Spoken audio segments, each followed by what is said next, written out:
When I got home from Tommy Road, she looked at me. Hello and welcome to episode 1 of A Man in a Microphone, hosted by myself, Cole Henry, and this is a podcast about movies and video games, where they intersect, where they don't intersect, and how they influence pop culture and vice versa. So, with this episode, I really wanted to get into mainly one movie, or one TV show, and then one game. And the show I want to talk about is season 1 of True Detective, which came out in 2014, and in my opinion is the greatest season of television ever made. It's the perfect 8-hour film. You can watch it in one sitting if you're up to it, and it just grabs you and doesn't let you go until the very end. And the reason I want to talk about it is because, one, it's the Halloween season, and I personally I would call it horror because there's some terrifying aspects of the show. But I also I forgot that I had the Mafia 3 season pass for some reason, and I played the last DLC called The Sign of the Times, which is about this like occult group in New Bordeaux, Louisiana, and I don't really want to get into the DLC because it's really not that good, but it really inspired me to rewatch the season that I've seen 3 or 4 times already, and oh man, it holds up after rewatch after rewatch after rewatch, and that's mainly because of the way that Cary Fukunga directs it.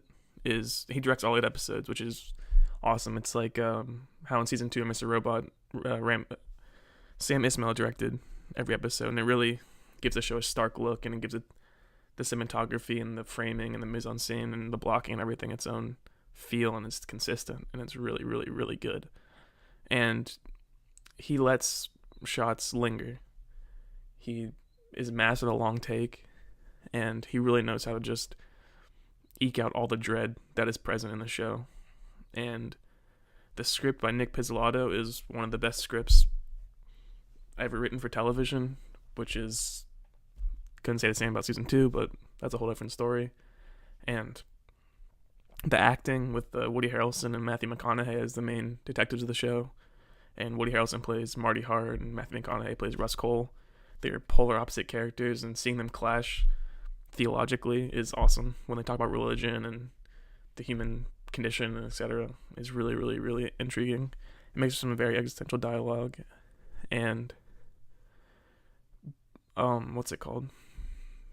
The reason the show is honestly terrifying is because of its steepings in the occult and the kind of Southern Gothic, William Faulkner feel that it has, and the themes it deals with the church and rape and men in a position of power using that power for dark things.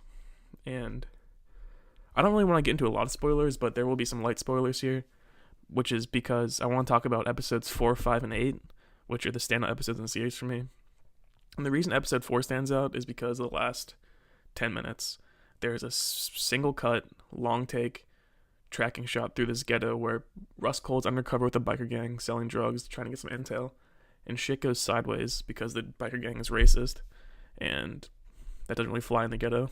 And the camera just follows Matthew McConaughey as he escapes the ghetto, and it's white knuckle, it's intense, it's violent, it's thrilling, and just the way the camera focuses on him and doesn't cut, and it just lets the action play out and the camera movement, and everything just lends itself to the kinetic motion of the scene. It's beautiful. And then episode 5 is the aftermath of episode 4, where you meet they find Reggie Ledoux, and they find these kids, and they stage this whole fake shootout with an AK-47 because Marty Hart finds these kids in this trailer, dead and decrepit, one's barely alive, and he walks up and pops a guy in the head, and they're cops, they can't do that, so they stage this fake shootout, and that plays into the whole crux of the show, in between its framing of the past and the present, and how your past can haunt you, no matter how far you try to distance yourself from it. And then episode 8, the finale. I mean, at the end of the finale, Rust, his character in the whole show was nihilistic, dark. He didn't really care about anything, and his backstory is really fucked up, and his life is fucked up. But at the end, his character has sort of a epiphany of sorts where he's injured from the final showdown with the serial killer of the show, and he's in the hospital, and Marty Hart rolls him in a wheelchair outside to have a cigarette, and Marty's looking up at the stars, and he's like, "There's darkness everywhere, isn't there?" And then Rust is like, "While there might be a lot of darkness, the light is winning," and that's kind of a role reversal of his character of sorts, where he sort of sees things in maybe not a frame new light, but his outlook on life isn't so dire, which is for the better, because his character almost gets one note in his nihilism at parts. It just feels like it's unnecessary at some points, but it plays into his character, and so I can't really fault it too much. But while it might be my favorite show, I can still see the flaws in it. The few there are, I can see them. But yeah, and that's really the show I want to talk about, and it's great for the Halloween season. It's dreary, it's just ominous. There's just a lingering sense of dread through all 8 episodes. There's some haunting imagery, like stuff that'll never leave my mind, like a certain VHS tape they show in the show, which I'm not going to spoil, but it is a gut punch and it's something you will never be able to get out of your head. And its use of music too is really, really intriguing. There isn't a whole lot of it, but when it's there, it really ratchets up the tension, or makes you feel uneasy with the dichotomy of the sounds and what's being portrayed on screen. And the intro song, which is, I mean, it's cheesy, but it fits so well. It's good. And, you know, with no transition, let's go into the video game I want to talk about this week, and that's Middle-earth: Shadow of War. Shadow of Mordor was my favorite game in 2014, only rivaled by Wolfenstein: The New Order. The Nemesis system is fucking amazing. The combat's great. The story in Shadow of Mordor, if as a Tolkien fan, I had to look at it through different lens and distance myself from the real Tolkien lore and just kind of embrace this shitty fan fiction, and then I ended up enjoying it. It's alright. And Shadow of War takes that to a whole new level. They made Shelob a sexy lady, and in Tolkien's books and in the films, Shelob is just a big spider, but somehow she's a sexy shapeshifter now, which is really stupid. The story is atrocious. It's terrible. It goes one step too far in terms of fucking with what Tolkien has created. And with that being said, there are some moments of the story that I do like. And you get to see the formation of Minas Morgulf, which is nothing like how it was in the books, in the expanded universe, but it's cool to see this representation of it and how mankind betrayed itself and allowed Minas Morgulf to be created. Or Minas Morgul. And Talion, the main character, has some intense beef with the Witch King of Angmar, who is one of the big baddies in this universe. You fight the ring wraiths, you fight a fucking Balrog. It's cool. But the main crux of the game, what keeps people playing, is the Nemesis system, and they have fleshed it out to the nth degree in this game. It's overwhelming. For the first 5 hours, I didn't know if I wanted to keep playing it. It was overwhelming. It was frustrating. There was too many menus, too many new systems. It just kind of fucking over. It's just kind of, it's a tidal wave of just new shit they throw on you, and they try and layer it as best they can and kind of give you tidbits of it, but eventually they just lay it all on you.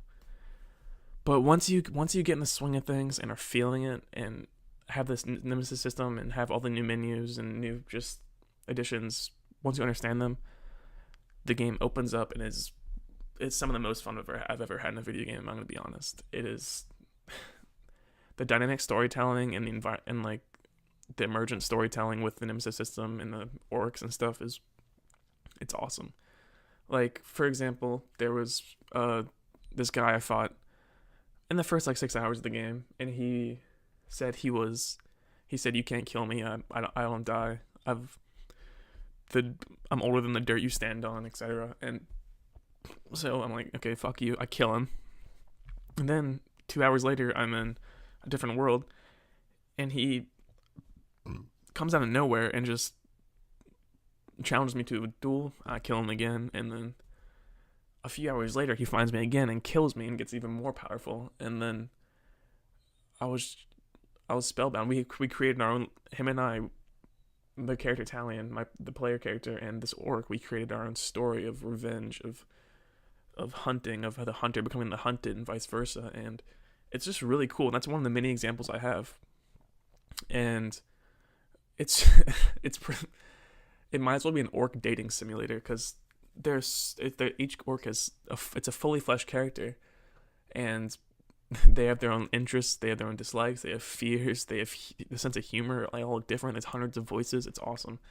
And there's even one that's a bard, and it sings to you with a weird string instrument that's also an axe, and it's just really dumb and fun. And if you just distance yourself, if you're a Tolkien fan like myself, and you just distance yourself from Tolkien's lore, and you just say fuck it and enjoy it, you'll have a great time.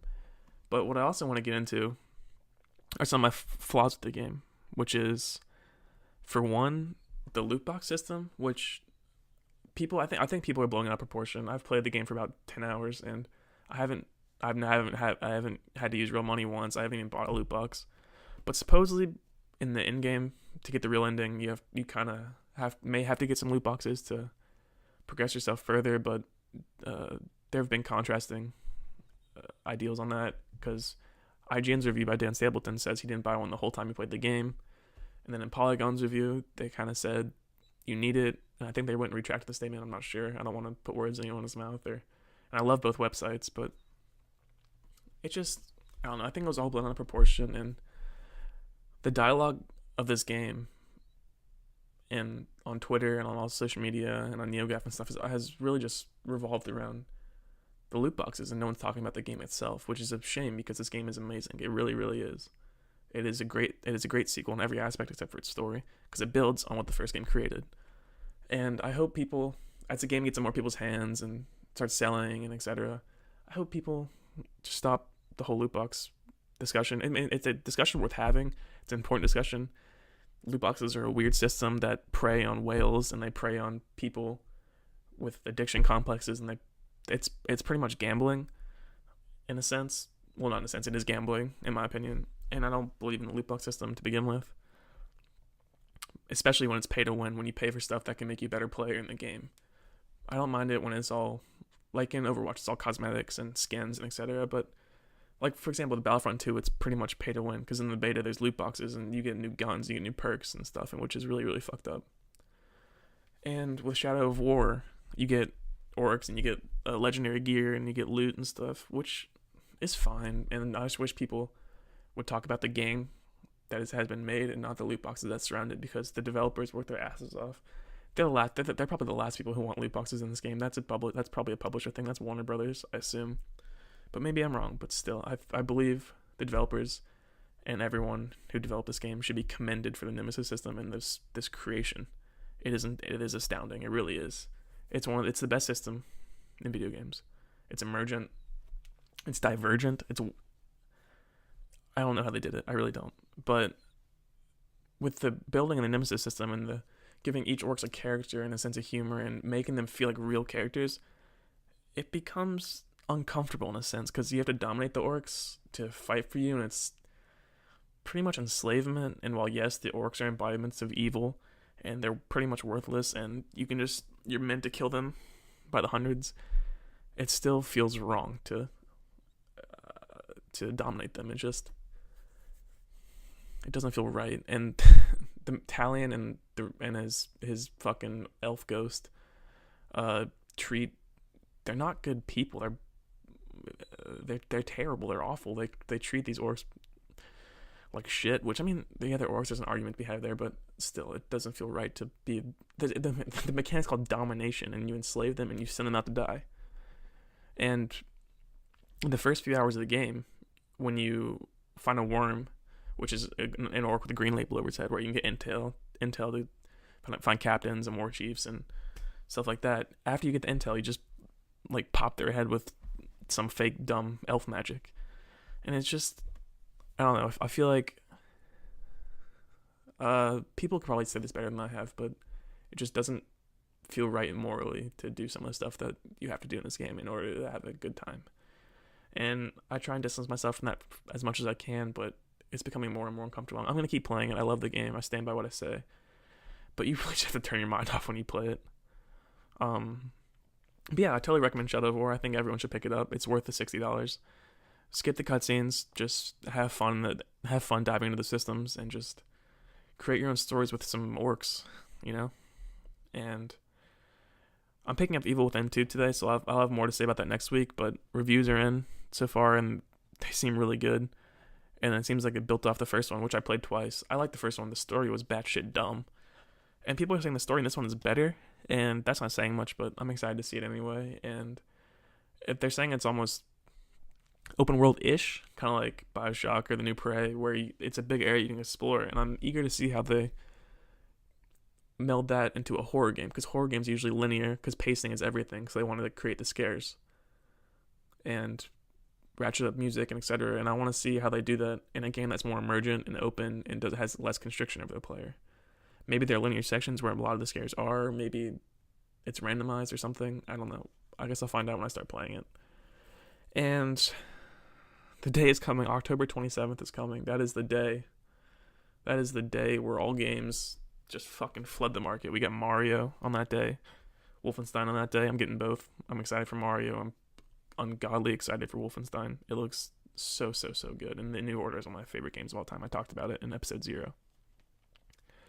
And then the week after that, we have Call of Duty, which, as a history buff, I'm excited for it, to see how it handles the story it's telling and to see how much it fucks up about history. And it just, the multiplayer beta was pretty fun, but I'm not big on in COD's multiplayer anymore, to be honest. I'm excited for the story mode. I'm excited for Zombies. The Zombies trailer they released a few months back looked downright terrifying. It looks a lot less campy and more serious and gory, and the character models for the zombies are actually they're like Frankensteinian, and it looks really cool.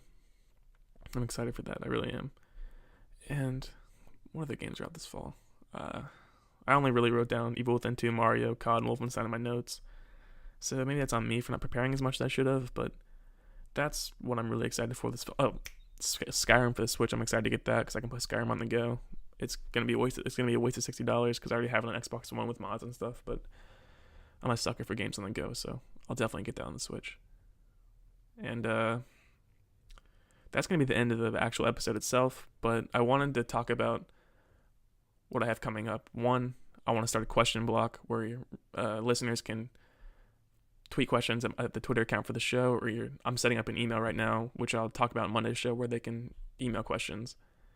But if you want to tweet questions, tweet at AMAAM podcast, all caps. That's the A Man in the Microphone podcast. Or you can tweet them at myself at ColeHenry19. And with that being said, I think that's it for this week's show. And I hope you guys enjoyed it, because I enjoyed talking to myself for 20 minutes. But let me know what you guys think. Any feedback is appreciated. So take care.